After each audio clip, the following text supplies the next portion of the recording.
Saya mau kasih satu rahasia ya. Boleh jadi ijazah, tapi ini diantara kita aja ya.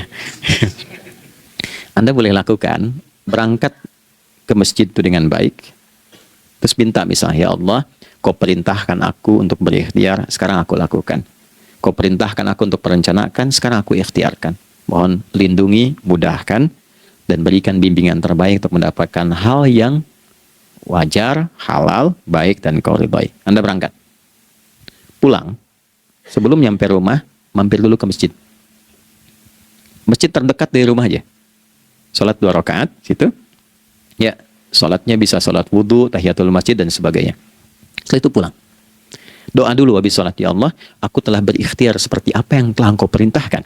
Sekarang aku memohon rizki darimu seperti apa yang telah engkau janjikan. Kalau dengan semua ikhtiar ini belum cukup menurunkan rizki darimu, maka mohon tunjukkan padaku saat ini dengan cara apa lagi aku mesti berikhtiar. Bismillahirrahmanirrahim. 1.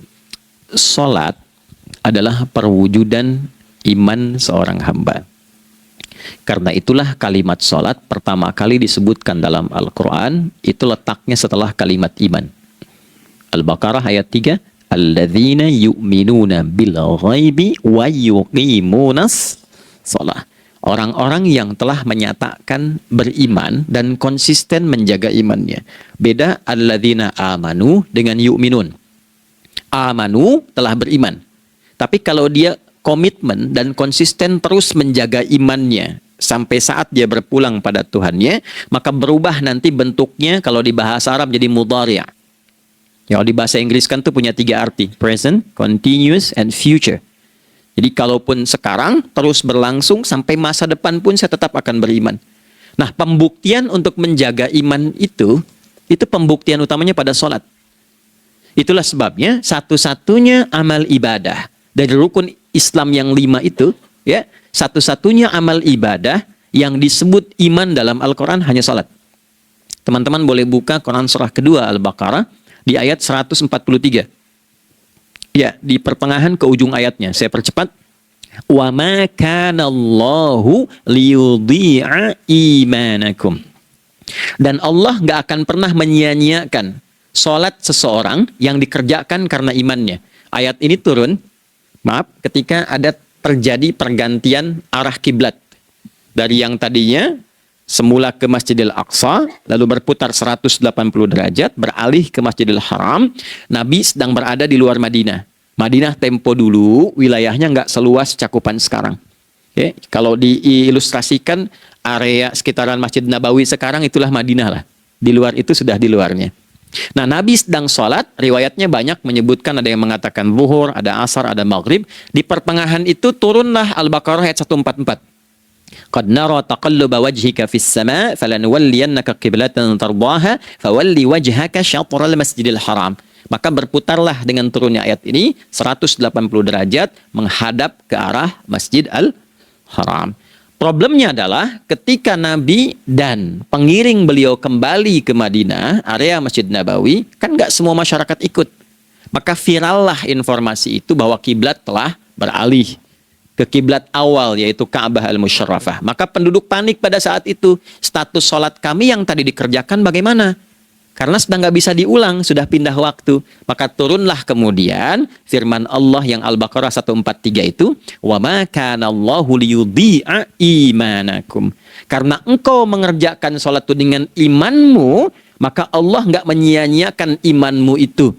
Maksudnya apa? Walaupun arah kiblatnya tidak tahu mengarah kepada sisi yang belum berubah, tetap dihitung pahalanya sempurna karena imannya. Gitu. Nah, ini nanti yang menjadi landasan turunnya Al-Baqarah ayat 115. Walillahil masyriq wal maghrib fa aynama tuwallu fathamma wajhullah. Kalau Anda sedang tugas nanti di lapangan, lalu sulit menemukan arah kiblat. Aplikasi susah karena sinyal nggak masuk misalnya.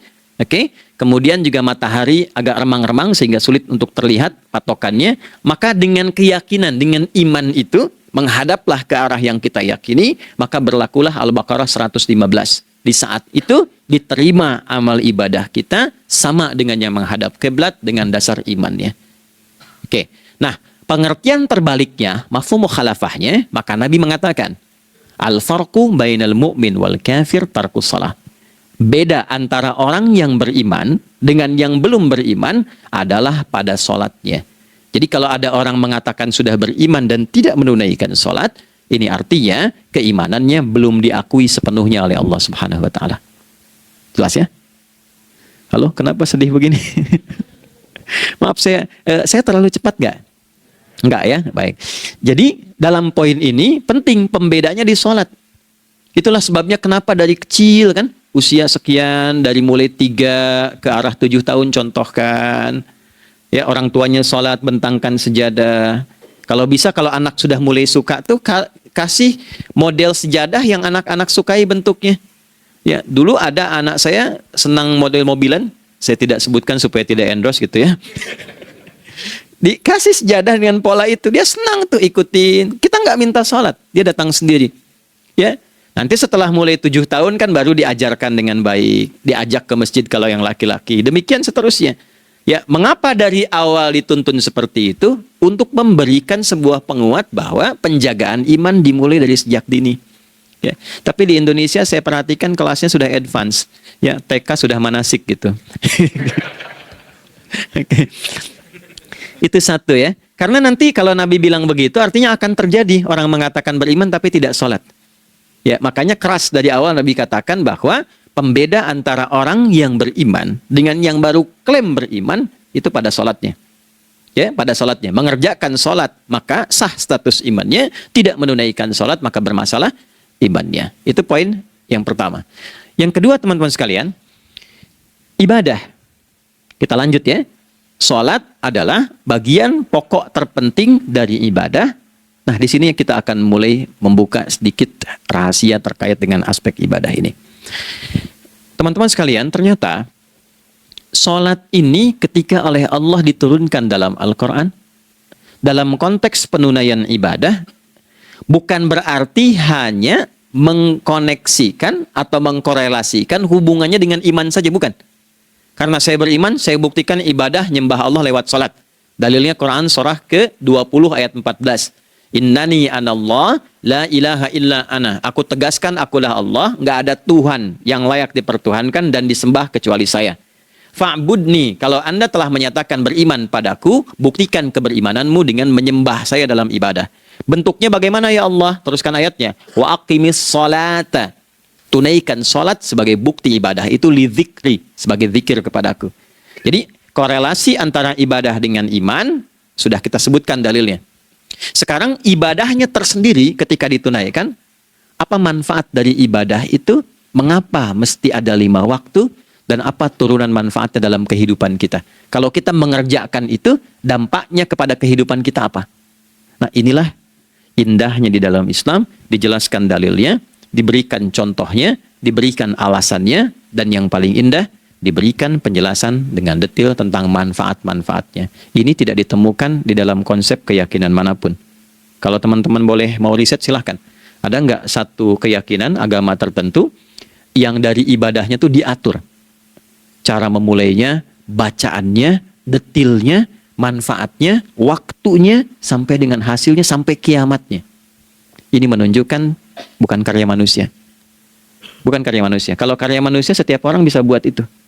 Ya, ketika ini menunjukkan bukan karya manusia, maka pertanyaannya dengan cara apa lagi Allah memberikan pembuktian pada kita bahwa Ia Tuhan yang hak yang harus kita sembah. Nah, kalau sudah paham, mari kita rincikan turunan tentang sholat ini. Kita mulai satu-satu teman-teman sekalian dari waktu sholat. Seperti kita ketahui, waktu sholat ada 5. Tapi yang sering kita dapati dari yang 5 ini tidak semua orang mengetahui tentang makna dari nama dan pembagian di waktu ini. Yuk kita mulai rincikan. Salat yang pertama namanya apa? Nggak usah khawatir, menang nggak dapat hadiah kalau benar. Salah juga keterlaluan. Oke, 1 subuh. Dia satu-satunya nama salat yang punya 2 nama ya. Subuh dan fajar. Oke, Pak Fajar, Pak waktu sholat. 2, zuhur. 3, asar. 4, maghrib. 5, isya. Oke, rumus hitungannya 24, 4, 3, 4. Ya. Rumus bilangannya 24, 4, 3, 4. Kalau mau tanya nomor koneksi dengan Allah, 24, 4, 3, 4. 2 subuh, 4 zuhur, 4 asar, 3 maghrib, 4 Isya. Oke, pertanyaannya, apa artinya nama itu? Selama ini jangan-jangan kita hanya tahu namanya, tapi tidak memahami maknanya. Itu poinnya. Oke, sekarang mari kita mulai. Izin saya tidak punya kemampuan untuk menuliskan, ya, karena memang saat ini terbatas, tapi kalau diperkenankan bisa kita coba uraikan sedikit. Baik. Ya, bismillah, jazakallah khair. Mohon fokus baik-baik karena waktunya tinggal 21 menit lagi. Izin saya pastikan dulu ya supaya terlihat dengan baik. Ibu kelihatan di sana? Bagus. Saya kira tuh hanya di Sumbawa Barat. Ternyata di Pertagas pun perempuan-perempuannya imannya luar biasa. Maksudnya belum saya tulis sudah kelihatan. Imannya luar biasa. Oke, kita mulai dari yang pertama ya. 5 waktu sholat. Kita mulai dari 1 dulu. Subuh, teman-teman saya turunkan dulu ya. Izinkan saya tulis pakai bahasa Arab dulu supaya gampang. 1, dia punya 2 nama. Yang ke Arab ya. Kalau yang gini angka Hindi. Anda yang di admin di komputer pasti tahu. Ada Fajr. Kata subuh ditemukan di Al-Quran surah ke-81 At-Takwir ayat 18. Kalau keliru tolong diingatkan. Was-subhi idza tanaffas. Quran surah 81 ayat 18. Ya. Nggak usah di ilmu utak-atik ya. Oh ini kenapa 81 kalau dibalik 18? Itu cocok logi. Ya, abaikan aja itu. Ya. Fajar agak banyak di Quran terkait dengan nama salatnya ada di Quran surah ke-17 di ayat 78. Aqimis salata liduluki syamsi ila ghasaqil laili wa qur'anal fajr. Inna qur'anal fajri kana masyhuda. Yuk kita mulai ke maknanya dulu. Ingat rumusnya ya. Rumusnya ini selalu begini rumusnya. Aqidah selalu punya korelasi dengan ibadah. Ibadah selalu punya korelasi dengan muamalah, interaksi harian kita. Muamalah hiasannya adalah akhlak. Nah, barulah kemudian di sini muncul inovasi dalam kehidupan, hal yang baru. Hidup ya, yang mengacu pada 2 kebahagiaan yaitu dunia dan akhirat. Ya, konsepsi ini nanti ditemukan di Quran surah ke-2 Al-Baqarah ayat 201 dan menjadi doa paling favorit umat Islam Indonesia saat ini. Rabbana atina fid dunya fil akhirati. Oke, ya cukup. Subuh. Ini rumus dasarnya. Dari akidah kita beriman, pembuktian imannya lewat ibadah salat. Apa hubungan salat dengan aktivitas harian kita? Subuh asalnya terkorelasi dengan kata asbah. Oke? Asbah itu asalnya sesuatu yang sudah siap dengan rencana yang matang. Baik, orang Arab tuh kalau bertanya begini, kaifa asbahta ya akhi? Kaifa asbahti ya ukhti? Bagaimana kabarmu di pagi ini? Itu bukan hanya nanya kabar kesehatan. Beda dengan kaifa haluk, beda. Ya, itu bertanya, bagaimana kabarmu hari ini, aktivitasmu bagaimana? Lancar, sudah siap, planning bagus, dan sebagainya. Ya, itulah sebabnya ketika Allah bersumpah dengan awal waktu, penandanya adalah planning kegiatan. Ya, was-subhi, dan aku bersumpah demi waktu subuh, awal mula untuk berkegiatan, idza tanafas, apabila sudah mulai bergerak, bersamaan dengan nafas yang keluar itu, maka sudah jelas rencana yang dibuat. Ya, jangankan kita, semua alam itu, semesta itu seluruhnya bukan hanya bertasbih, tapi beraktivitas dalam tasbihnya. Di waktu subuh, matahari sudah mulai bersinar kan? Ya, dan sinarnya mengambil manfaat loh. Mengandung nilai manfaat, memecah keheningan malam dan menghilangkan kegelapannya. Gelap mulai hilang, datang kemudian sinar yang memberikan kita bimbingan untuk beraktivitas. Tumbuhan dimulai waktu itu sudah mengeluarkan oksigen, menyerap karbon dioksida. Saya waktu di Utrecht, di Delft di Belanda, ya, saya coba ingin membuktikan. Kan adzan nggak terdengar keluar ya. Jadi sebelum waktu subuh itu saya keluar, kebetulan flatnya waktu itu dekat area hutan yang agak rimbun, enak gitu, udaranya bagus. Itu sebelum subuh terasa karbon dioksida. Walaupun cuma beda hampir 1 menit. Tapi begitu masuk waktu subuh, keluar kesegaran yang luar biasa. Oksigen yang keluar. Ya, ini kan nggak mungkin kalau kuasa Allah tuh nggak mungkin terjadi seperti ini kalau bukan kuasa Allah Subhanahu Wa Taala. Tapi poinnya adalah yang bicara begini Quran. Nah sekarang yang ingin saya katakan adalah alam semesta dalam konteks seperti matahari, kemudian tumbuhan, binatang, ayam bahkan mulai berkokok punya planning yang teratur. Masa kita makhluk yang dihisab tuh nggak teratur, nggak punya perencanaan? Maka subuh itu mengajarkan kepada kita, jangan sampai ada orang Islam yang punya keimanan, lalu menunaikan sholat, diajarkanlah oleh Allah, setiap masuk subuh itu harus punya agenda yang jelas. Planning yang terukur. Jangan terjadi mengaku muslim, beriman, tapi nggak jelas perencanaan hidupnya. Jam 7 mau di mana? Jam 8 kerjakan apa? Anda dari sini ketemu 7 ke 4, atau setengah 8 ke setengah 5, 8 jam kerja. Oke, berangkat jam berapa? Petakan di jalan macetnya di sebelah mana? Ukur sampai kantor tiba jam berapa? Apa yang mau dikerjakan di kantor? Itulah Islam, itulah subuh. Sehingga tidak ada satupun orang Islam di era Nabi mengajarkan beraktivitas kecuali terukur dan teratur. Bahkan Nabi memulai itu evaluasinya di malam hari. Sehingga turun di antara surah Al-Insyirah itu ada ayat yang tegas mengatakan di ujungnya, فَإِذَا فَرَغْتَ فَانْصَبْ. Evaluasi yang telah berlalu di malam hari. Evaluasinya menyeluruh sampai ke zikirnya. Dicatat nih. Ya, aku hari ini secara spiritual itu, mohon maaf, sholat jamaahnya berapa waktu tuh? Dari 5. Oke? Misalnya dari 5 itu cuma 4, berarti koreksi ada yang kurang. 1. Ya. Yang kedua, secara intelektual sudah berapa bacaan yang dibaca saat ini? Ilmu yang ditingkatkan, mensyukuri anugerah akal dan sebagainya. Bekerja sempurna enggak? Turunkan ibadahnya bagaimana? Ketika ada yang kurang, istighfari. Ya, sebagai seorang ayah, ada nggak sesuatu yang salah yang dilakukan belum sempurna? Sebagai seorang ibu, anak, dan sebagainya. Istighfar, itulah sebabnya sebelum tidur Nabi ajarkan istighfar. Yang kita tahu 70 kali kan? 100 kali. Yang saya tanya, 1 ke 70 itu istighfar apa saja? Apakah hanya bilangan di lisan? Atau dari lisan diingatkan oleh pikiran, ditembuskan ke hati? Istighfar sebagai seorang ayah yang kurang maksimal melihat anak dengan baik. Anda boleh punya jabatan di kantor, boleh direktur, boleh manajer, boleh macam-macam. Tapi ketika Anda pulang, Anda seorang ayah.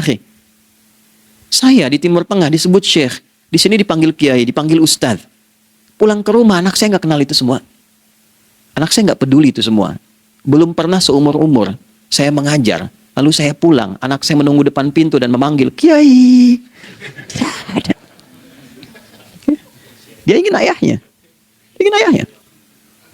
Kenapa nggak kita hadirkan istighfar pertama kita itu karena kita kurang perhatian? Kurang perhatian kepada anak misalnya.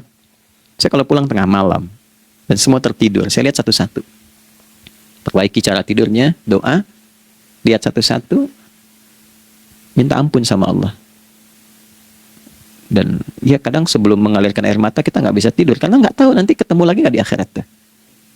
Itu poin yang paling penting. Nah, jadi istighfar pertama itu untuk diri kita ketaatan pada Allah, untuk diri kita sebagai anak pada orang tua, sebagai suami punya tanggung jawab istri atau sebaliknya, demikian seterusnya.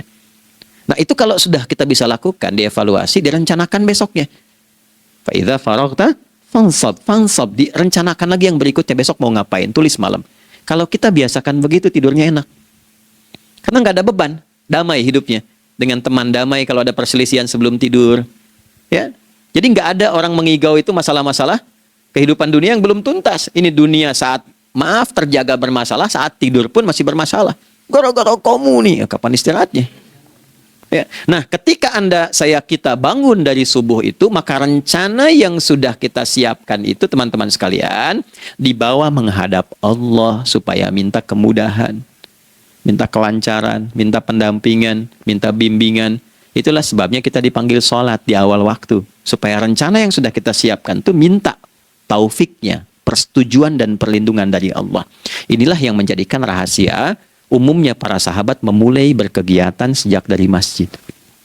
Teman-teman boleh riset deh hadis-hadis tentang sholatnya sahabat dan kaitannya dengan syuruk dan pekerjaan. Rata-rata memulai dari masjid. Mereka tungguin, evaluasi, begitu siap, syuruk, minta sama Allah, berangkat. Saya mau kasih satu rahasia ya. Boleh jadi ijazah, tapi ini diantara kita aja ya. Anda boleh lakukan, berangkat ke masjid itu dengan baik. Terus minta misalnya, ya Allah, kau perintahkan aku untuk berikhtiar, sekarang aku lakukan. Kau perintahkan aku untuk merencanakan, sekarang aku ikhtiarkan. Mohon lindungi, mudahkan, dan berikan bimbingan terbaik untuk mendapatkan hal yang wajar, halal, baik, dan kau ridhai. Anda berangkat. Pulang, sebelum nyampe rumah, mampir dulu ke masjid. Masjid terdekat dari rumah aja. Sholat 2 rakaat, situ. Ya, sholatnya bisa sholat wudhu, tahiyatul masjid, dan sebagainya. Setelah itu pulang. Doa dulu habis sholat. Ya Allah, aku telah berikhtiar seperti apa yang telah engkau perintahkan. Sekarang aku memohon rizki darimu seperti apa yang telah engkau janjikan. Kalau dengan semua ikhtiar ini belum cukup menurunkan rizki darimu, maka mohon tunjukkan padaku saat ini dengan cara apa lagi aku mesti berikhtiar. Oke? Silahkan Anda pulang dengan suasana itu ke rumah. Dan lihat apa yang terjadi. Rasakan bedanya, bedakan rasanya, dan pasti terasa bedanya. Gak ada kesan yang lain pada jiwa. Jadi yang dibawa ke rumah itu bukan aura kantor. Bukan aura jalan yang macet. Tapi ada ketenangan, kenyamanan, dan kenikmatan. Kalau teman-teman mau pakai sunnah sahabat ini dalam dunia pekerjaan, dan Anda lakukan, coba sehari ini saja. Rasanya pasti beda. Ya, ini bagian pertama. Nah, ketika kita ingin datang menghadap Allah, dan mulai membawa rencana kita, kan perlu isyaratnya kan, kapan dimulai? Gak bisa tiba-tiba saya bangun jam 3 langsung sholat subuh, kan tidak begitu. Ya kan? Mesti ada satu sinyal dulu, yang dari sinyal itu ada feedback pada diri kita untuk merespon, gitu kan? Nah, pancaran respon atas sesuatu yang memancar akibat satu hal yang terjadi, kalau di gaya itu kan kalau ada gaya gerak, gaya dorong kan? Ya, kalau nggak salah F1 sama dengan F2 kan? Nah, gaya gerak sama dengan gaya dorong. Geraknya dikit, bunyinya kecil kan? Kencang bunyinya. Kencang. Terus ada F berbanding lurus dengan P, hukum Pascalnya. Gaya berbanding lurus dengan tekanan, kan? Semakin banyak gaya, semakin tertekan. Nah, respon yang muncul ketika ada satu misalnya gaya, tapi responnya sifatnya materi sifatnya. Ya, misal kalau Anda mau mengebor air, kan? Kemudian keluar terpancar tuh dari bawah itu keluar misalnya air. Nah, itu namanya infajar. Infajar. Dalilnya Quran surah kedua ayat 60. Wa idzistasqa Musa liqaumihi faqulna idrib bi'asakal hajar fanfajarat minhu 12 aina. Nabi Musa kata Allah itu kaummu 12 suku minta mata air. Dan nggak tanggung, setiap sukunya minta satu, katanya supaya nggak rebutan. Maka Allah firmankan, pukulkan tongkatmu yang kayu. Lihat diksinya detil sekali. Pukulkan tongkatmu yang kayu ke batu itu, maka batu itu akan terbelah dan mengeluarkan pancaran 12 mata air. Ya, tongkat kayu dipukulkan ke batu, batunya yang hancur. Karena Musa seorang nabi, gitu kan? Anda punya tongkat emas, pukulkan ke batu, maka keluar 12 air mata. Gitu kan? Nah ini, infajar. Kalau respon yang keluar itu respon buruk. Misal dalam nafsu, kan suka ada trigger ya yang memancing respon, terus nafsu keluar kan? Ya, apa saja itu? Lihat gambar yang nggak bagus, nafsu keluar, kan? Lihat sendal bagus, nafsu keluar, macam-macam ya. Nah itu fujur namanya. Fujur. Hurufnya masih sama, cuma bentuknya berbeda. Fa, jimnya masih ada waw, ada ra-nya. Fujur. Quran surah 91 di ayat 7-10. Wa nafsi wa ma sawwaha fa alhamaha fujuraha wa taqwaha. Fujur tembus ke nafas, nafas memerintahkan yang buruk disebut su. Nafas ketemu su jadi nafsu. Makanya nama lain fujur itu nafsu. Dalilnya Quran surah 12 ayat 53. Wa ma ubarri'u nafsi innan nafsa la'ammaratun bisu. Ya, la'ammaratun bisu'i illa ma rahimah rabbi. Oke, nafas ketemu su. Teruskan. Tapi kalau pancarannya pada sifat yang baik. Oke? Membelah sesuatu yang gelap menjadi baik, terbuka, memancarkan respon panggilan yang baik, maka berubah katanya menjadi fajar. Oke? Matahari diperintahkan oleh Allah, diperintahkan membelah kegelapan malam. Keluarlah sinar pertamanya, disebutlah fajar. Kenapa? Karena ada respon kebaikan keluar darinya. Baik, perhatikan baik-baik. Quran surah kedua, ayat 187. Wa kulu washrabu hatta yatabayyana lakumul khaytul abyadu minal khaytil aswadi minal fajar. Itu untuk matahari. Kita lagi tidur enak-enak, sudah nyiapin rencana malam-malam. Tiba-tiba ada panggilan. Allahu Akbar, Allahu Akbar. Itulah tandanya hati kita mengkonfirmasi iman kita dalam diri kita. Cepat, sudah adzan. Pernah begitu? Nah, konfirmasi itulah dalam bahasa lain yang disebut dengan fajar namanya. Datang. Jadi waktunya matahari membelah disebut dengan fajar, konfirmasinya pun disebut dengan apa? Fajar. Ya, jadi bersamaan waktunya dengan dua hal itu. Datanglah panggilan. Itu yang dimaksud Quran, hubungan iman dengan konfirmasinya sampai ke sholatnya ada di Quran surah 8 ayat 2. Innamal mu'minuna iman. Alladzina idza dzukirallahu adzan. Wajilat qulubuhum iman. Jadi begitu ciri iman itu ada dalam jiwa, dipanggil lewat adzan, kan? Allahu Akbar, langsung merespon, ya Allah sudah adzan. Walaupun setelah adzan ada lagi getaran, baru adzan belum qomat gitu kan. Nah, misal ya. Nah, tapi inilah fajar. Jadi maksudnya rencana Anda ini agak jarang dibahas ya. Mohon maaf, ilmu ini agak jarang. Jadi jangan Anda bilang saya bid'ah, bukan. Ya, bukunya ada, referensinya ada. Cuman karena jarang dikaji, jangan sampai kekurangan pengetahuan menghukumi yang tahu jadi salah gitu. Ini poinnya. Jadi saya kalau bahas satu masalah, itu bukunya saya kumpulkan. Tafsir awal sampai akhir yang ada apa, buku-buku tentang sholat apa, baru kita keluarkan. Jadi bagian topik-topik tertentu yang dibahas. Problemnya ketika membahas tentang ibadah cuma dua. Satu, tentang bacaan, doanya apa. Yang kedua, tentang gerakan, bagaimana mengerjakannya. Yang ketiga jarang dibahas, hikmahnya apa. Padahal rumus dalam ibadah itu dalam fikih tiga-tiga mesti dipakai. Ini Quran surah kedua ayat berapa? Ayat 129. Rabbana wab'ats fihim rasulan minhum yatlu 'alaihim ayatika, ini wa yu'allimuhumul kitaba, ini wal hikmah, ini. Barulah kita mendapatkan sesuatu yang baru. Ya. Ini wa yuzakkikum, dan di 151 Al-Baqarah wa yu'allimukum ma lam takunu ta'lamun. Jadi ini bukan ilmu yang baru, bukan, belum tahu saja. Jadi selama ini yang kita kerjakan jangan sampai terbatas pada ritualnya saja untuk mencukupi ini.